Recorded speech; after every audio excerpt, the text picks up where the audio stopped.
right, Brick Kicker World, we are back. It's been a few days, so forgive us. It's been a little crazy in this post-COVID world. I don't even know what world we're in right now. It's nuts. But we're trying to put all that ugliness aside, and we're trying to be here for you, to educate you on everything about your home. And I'm here with Rob Klaus, and as you know from our prior podcast, we just like to go off the whim here and just have fun talking about subject matter that is relative to you. The homeowner, our clients, our realtors, our friends out there. That's what we're all about, is just education, consulting, and just have fun along the way. And people are probably sick of listening to people be experts on things they don't know. There's a lot of experts out there these days. In a matter of months, the whole world became an expert. Yes, but we're not going to be that. We are experts, but in one subject matter. Yes, we know house. We speak house. We are house. We're in a house right now. Yes. You've seen our prior podcast outside, on site of other places, and as I said before, we are learning the podcasting, the video casting, the vlogging. We're learning all this as we go along. So thank you for your support, and we'd love to hear your feedback. Continue to tell us what you want to hear about, and we'll continue to put content. I think I need to adjust my chair. I feel lower than you. These chairs, yeah, you do look lower than you. Hell, slouch. I'm sloucher. My brother's going to watch this and think I have no posture. So what do we think we're going to talk about today, Rob? Well, we're September 2nd, right? Yeah, the time of the year. I want to talk a little bit about fall maintenance. I think it's fall already. When you think about the spring and you think about planting the seeds, and you're planting the seeds, we're now all of a sudden we're in Illinois. So now all of a sudden we're reaping the rewards of our spring with the tomatoes and the vegetables and the sweet corn. Yeah. And that's great. But right now we should be focusing on the next 6 months. Yeah. Yep. And unfortunately in Illinois, we know what that means. It's not 6 months here, it's 9 months. Yeah. And Farmer's Almanac says it might be a rough snow and cold-filled winter. We just adapt to it here, so we know. And what's interesting, for those that know our history, we're in our 31st year. Mm-hmm. So we've been around. We've helped hundreds of thousands of clients through those 31 years, and there's a very common denominator that happens as I see it, and so many times it's the lack of preventative maintenance on the homes. That's what 90% of our reports are filled with. Yeah. Maintenance. The other 10% is the defects, the big things. If somebody took that major investment, that investment that it's not like you woke up on a Tuesday morning and said, I think we'll buy a house today. And you run out and you spend $500,000 on that whim. No, there's usually days, weeks, months of adulation and trepidation and budgeting and should I, shouldn't I, the remorse, the joy. Then you go look and you just didn't find the first house to go, done. Good. Good you did. But you had to think about it. Mm-hmm. So it's not like it's a frivolous purchase. This is something you worked at. Yeah. But then once you own it, what do? You just hunker? You do nothing?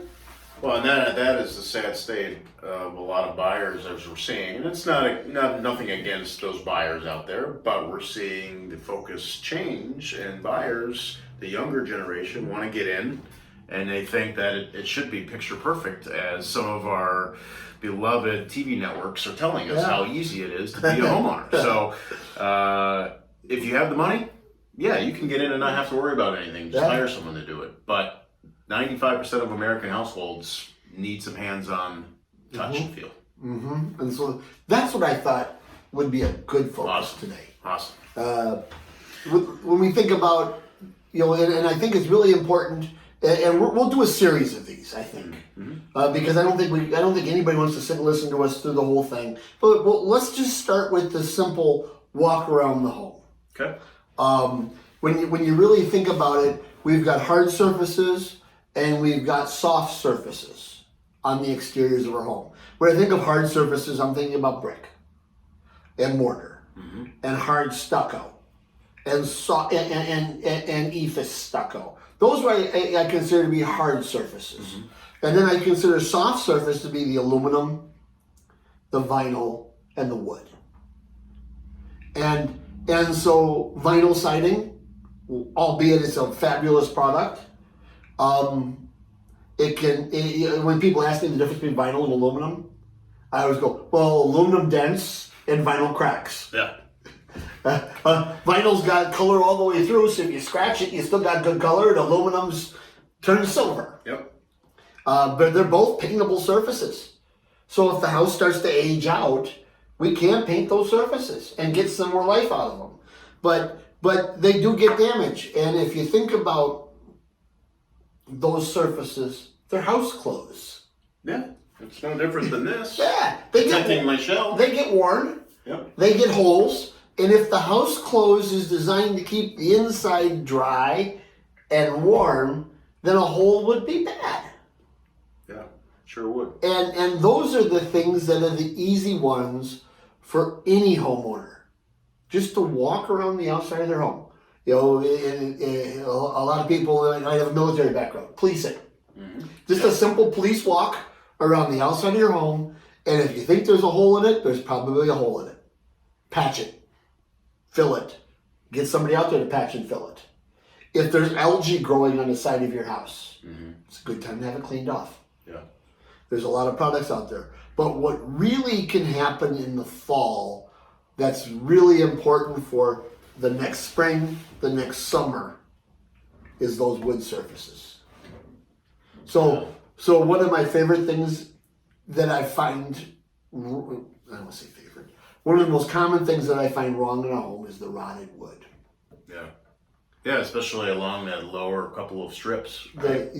The sills and the troughs on windows, the molding on the side of the windows, the soffits, the fascia up on the roof, up on the gutter and the roof plane.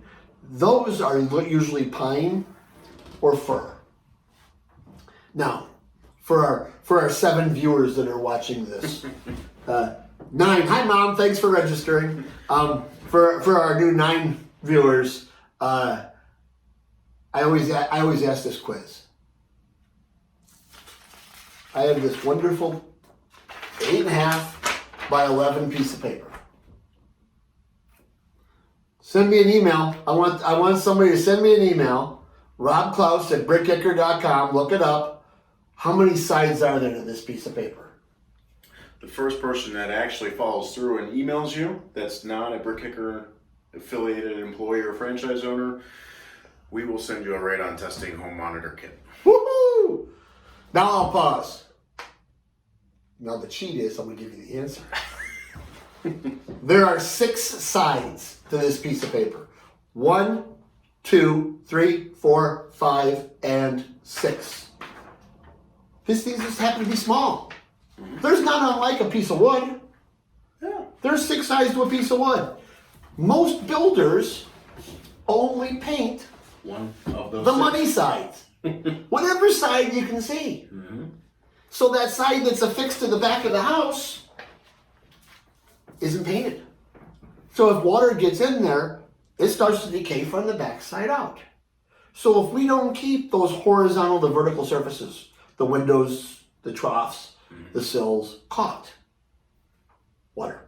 Yep. Don't keep them painted, water. That water rots out that wood. I remember it was, and maybe someday they'll watch this video. I remember I did a job, and it had been 25, 27 years ago. I was just getting into this. And I walked to this home, and I knew it. I've done jobs in this neighborhood, and the realtor's standing next to me, and the client's standing over there, and I just turned to that client and I said, good news. All of the trim on the outside of your home is rotting. And that realtor just about dropped to his knees, ready to laugh. He's like, how in the stink could you ever say this is good news? I just simply looked at my realtor and I said, it's just Doug fir. It's $1.85 a lineal foot. You take a piece out, you put a piece next to it, you mark where you got to cut it. You don't even have to really think. You cut it off, and then you sit in your garage with something cold to drink, And you paint all 6 sides before you put it up. And that trim will outlast the rest of the house. Yes. Because you took care of it and you did it right. And so when you walk around the house, that's, I think, premier first thing. Look at your wood surfaces and make sure they're well coated. If you're not going to do it, then have somebody do it. Maybe you've got a kid that's grounded and you want to give them an assignment. Yeah. But you want to have your wood surfaces refreshed.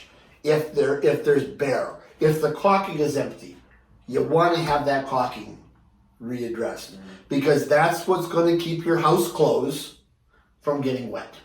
Yeah, you don't go out in the dead of winter without, well, if you do, you just don't care. You're crazy, but you typically put warm clothes on when you go outside to protect yourself, or long sleeves to keep yourself dry. And it's exactly the same thing with your home. And in this region, a lot of people say, well, we're going in the winter, so we're not outside much, it's cold, bugs and things aren't living, et cetera, et cetera. Well, what about all that vegetation that's up against the siding? Yeah. And then in springtime comes, you've got overgrown vegetation, all that siding now sits wet, doesn't get to dry out because of the sun, snow melts, nice and wet, and now you've got the shade where all that festers and starts to rot and decay because there was holes there to begin with.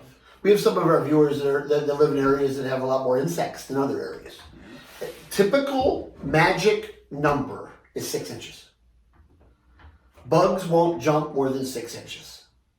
And so if you can keep this magic little 6-inch ribbon from the organic, from the home, you win. And that's including mulch. Absolutely. People get mulch heavy, and now you have to dig to start to see the bottom. And so you want to see a little bit of your foundation.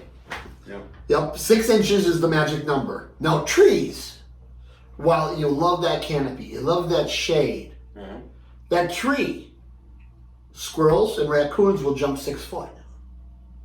So if I have a bubble over my roof and my gutters and my soffits and my eave line 6 foot, I don't let anything encroach within that.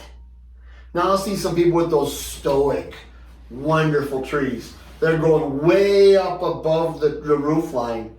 They're not going to jump more than 6 foot. But anything within 6 foot, I bubble it. Yeah. Make it happy. I think that's a very key aspect to because I can't prove it. I am not Jack Hanna. I am not Marlon Perkins. Look him up. I'm old. I know who he is. But I believe very strongly that the raccoon and the squirrel both have infrared vision. Somehow, some way, they can see or detect the heat loss in your home. And they find a way in. Which means that's the soft spot. That's the soft spot in your perimeter defense. And that's where they start gnawing and digging and they get in your attic. And then that's a treat. There's a win there for the people that fix it. Yep. Because unlike any other animal you've ever seen, the raccoon and the squirrel do their business where they sleep. And so they're a very filthy animal. And so you'll have a mess in your attic. Promise. But yeah, you want to watch that. And Andrew made a very good point about the organic, because if you live in an area with all the deciduous trees, leaf droppers, those trees are the leaves are skittering across the ground. They always find the holes near your corner of your fence. They always find in the hollows where the wind eddies around, and they always end up in the basement or crawl space wells. Yep. Oh yeah. And if the home is modern, those wells have drains. And so that organic lays on the drains, blocks your drains, and you wonder why your basement floods. Come spring. That's why we said now's the time to prepare for the next 6 months going. Yeah. It's not a tough project. I remember I grew up in a small farm town. I think you grew up in a small town. I lived in a 100-year-old Sears house. Hey, really cool old house. And my father was one that he was an expert at delegation and pointing. and so my little brother and I, we learned at a very young age how to putty windows, how to put new glass in windows, because we broke windows. If you broke it, you had to fix it yourself, and how to rescreen screens. And they were old screens, so we had the stapler. much. that did them versus the new ones with the rubber spline. But if you have an old house, you want to look in the fall at that putty and that glazing, because that's what keeps the windows from rattling. That keeps the draft out. This is the time. Why it's still nice out. You're not going to want to do this in October, November, especially if you're in the northern climates. Southern climates, you have other contentions to do. We always did it in September and October. We always did it. Again, we're in Chicagoland. We're Bears fans. Andrew's from Wisconsin. He's a Packers fan. I still like him. But we always did it in the fall, about now, because we could have the storm windows on. Yeah. And we could take the normal windows out, reglaze them when we need to reglaze them, paint them, rehang the sash cords, and still have the storm window protecting our house clothes. Yep. And have the other windows sitting for the day or three on the sawhorses being ready. This is the time. This is the perfect time to take care of those things. Now, what if I had this happen a week ago, recommending to a client to recaulk around windows, and the client said, "Well, I'm planning on repainting the house next year. Why don't I just not do it now and wait till next year?" There's a lot of things that can happen over the winter. A lot of things, and so I think caulking is a couple of dollars or two. Yeah, it's a perfect DIY job. Now, if you're caulking your tubs around your kitchen, where there's a little bit more attention to detail, and if you're not a novice person with your finger in caulking, it could be messy. But outside, if you get a little bit on the side, it's okay. I think I would use the word more acute.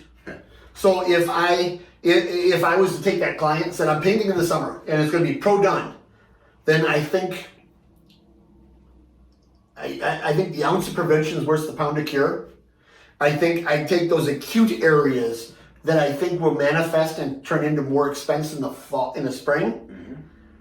Boy, if I put 5 tubes of caulk on the house, if I dabbed paint, even if I'm going to do it poorly, knowing a pro is going to do it in the spring, if I dabbed areas on the bare wood now, that might mean in the spring I'm not replacing that wood.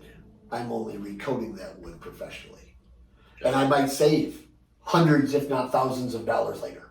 Yeah. So I think I'd have to make that decision. Is this an acute situation?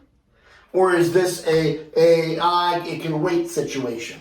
And I'll tell you, to the viewers out there, if you ever got that question to yourself, call us. Yeah. Your brick kicker is here. You can take a text of it and send it to our chat line, and we're gonna go, yep, that's acute. Or it's like, does this look like it's infected?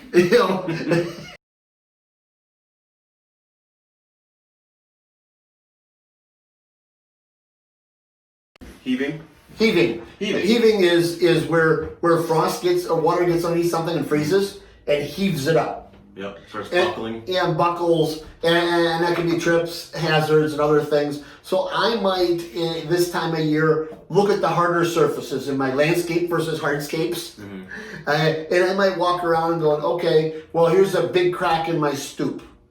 Now's a good time to seal that so that water doesn't get in there, freeze, and then crack it worse. Yeah. Again, the ounce of prevention, pound of cure principle. So I think in the long, from my opinion, the long and the short, walk around your home this time of year and just do a couple of small projects. Yeah. And the one of the things I get a kick out of is one of the biggest issues that we come across is water. Water that can destroy everything. And where does water come from in our house? Well, it can come through a roof leak, it can come through a hole in the roof. But 9 times out of 10, water leaks are found in the basement or the lowest level, and mainly because the downspouts are missing. And why would the downspouts be missing? Well, it's been so dry up here. We've got our first bit of rain in a long time yesterday.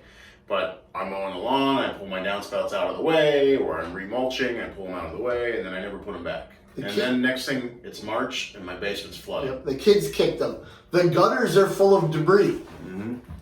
So when the gutters are full of debris, that water sits in there and doesn't get to drain down the downspout. Yeah.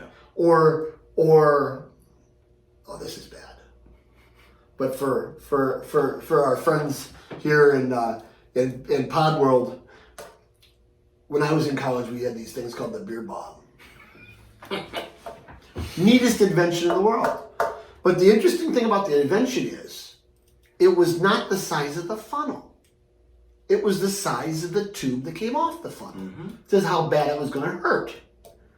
So if you think about your roof in the abstract world of the beer bong principle, if the funnel is this big, but yet the hose is this big, that water sits in that gutter and freezes and backs up under your roof. But if you didn't have if you had the bigger downspout, the 5-inch or bigger downspout, that water sluices off that roof with great vigor and goes away from our home more expediently. Sure. So that's where, you even taking a look and kind of going, okay, the water's going to come from here, and it's going to go to here, and from here it's going to go to there, and you had to go down 3 different layers of roof. Then maybe this time of year, especially this is your first year in your house, maybe it's time to get a gutter guy out. Yeah. Have them take a look and go, yeah, I think we can put an oversized downspout in and get that water faster. Yeah, a lot of the big box stores, they typically sell the 3-inch. Yeah. 3-inch gutters, the 3-inch downspouts, but you can get 4 or 5-inch systems installed, and you gotta look at, there's a lot of math and science that goes into the pitch of your roof and how much water can flow, but we're not talking about the math and science of it. We're talking about the simplest things that a DIY homeowner could do, and that is make sure your downspout's extended away from your house, make sure it's clean so water can flow, make sure your leaves and stuff. If you don't want to get up there and clean out, then get gutter guards. Or there's somebody with a ladder in your neighborhood willing to take $20. That's driving down the road, and for $75 will clean your gutters in about 18 minutes. Yep. Just like the same people that can steel coat your driveways. And do those simple things that are messy you don't want to do. You got to do them. Yeah. You can't bury your head in the sand. That is something that is an extremely important maintenance issue. Otherwise, you're either going to have gutter leakage, ice damming, or roof problems and flooding. And when we're doing this podcast in the fall, or rather the spring, when we're talking about flooding issues, we'll recap this video, and we'll be sharing likely some stories of recent phone calls we've gotten from people that have flooding issues and other issues that they didn't maintain with a few key steps. Yep. We'll talk about some other things in the next one, I think. Yeah, we don't want these guys. We've got 9 of them right now. We don't want to drop them. So we will continue this podcast in a future episode, but thank you for tuning in to Rob and Andrew at Brick Kicker. What are we calling this? Kickin' Bricks or Brick Kicking? I think so. And just enjoy it and tell us what you want to hear. And thank you for your subscribe patience. Wherever the subscription button is. It's here or there or somewhere. We weren't told. Yeah, we're just having fun with this, and it's really about maintenance. That's really what it comes down to. So continue to stay tuned for more information. We thank you for joining, and we'll be back. And call us if you got questions.